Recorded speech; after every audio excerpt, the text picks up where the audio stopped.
гэдэг. Би Төв аймгийн Эрдэнэ замын ерөнхий боловсролын сургуулийн 2-ын Б ангид ордог.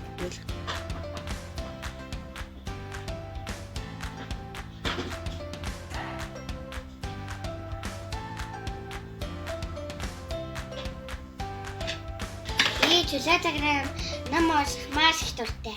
Би уншсан номынхаа тэмдэглэлийг хөтөлж сурж байгаа.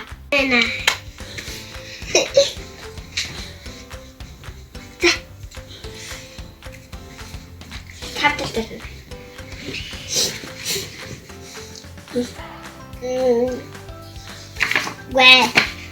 Гэ. Хиндэ. Гэ. Синсархай. Хиндэ. Оо, энэ даахад дуртай юм биш бэби. Хиндэ. Яна.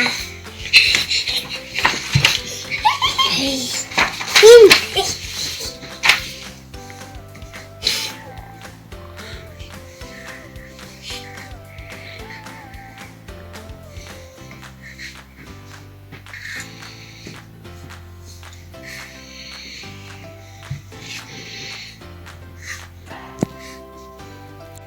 Манайд үгийн хойшлон гэдэг манайд дөрөнөстэй.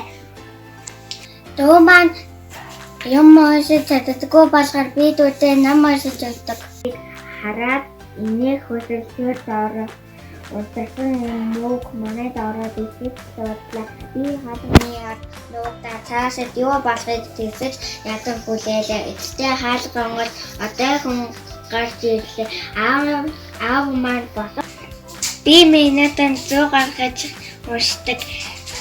Бас тэгээд хурдан бичдэг.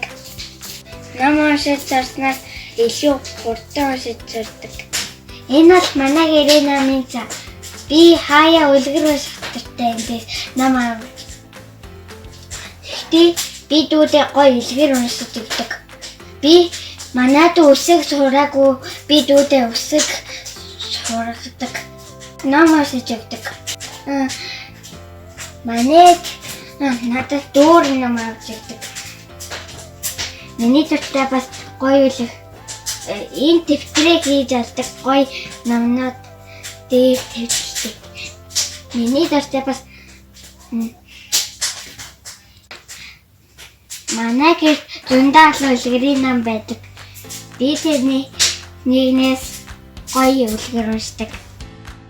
Ангийн намын сан бид нэр ангидаа ирэхээр дандаа ном уншдаг. Хичээл эхлэхээс өмнө бид нар 20 минут зааж ном уншдаг. Өдөр хичээл тасны дараа харин зөндөө олон цаг ном уншиж болдог. Намын сан энэ зөндөө их ном байдаг. Эндээс бас ном авч уншиж болдог. Одоо би уулмаар гэдэг арас ардын үлгэр үдтэй ном уншиж байгаа. Энэ номон дотор зөндөө олон үлгэр гардаг. Тэр үлгэрүүд дотроос надад хамгийн гоё үлгэр нь үүлэн баг. Яагаад гэвэл хамгийн гоё нь бас дотроо олон гоё зурагтай. Энэ үлгэр сайхан сэтгэлтэй баатар гардаг. Тэр баатар их ухаантай бас хүч чадалтай. Би том болохоор их ухаантай хүн болно гэж боддог. Ээж маань намайг ухаантай охин гэдэг. Өнгөрсөн би ном уншлахад яваад зөндөө олон ном уншаад цаасаар гоё юм хийж сурсан. Хүүхдүүдээ ном уншиж эрдэнэ намтай хүүхдүүд олцгаая.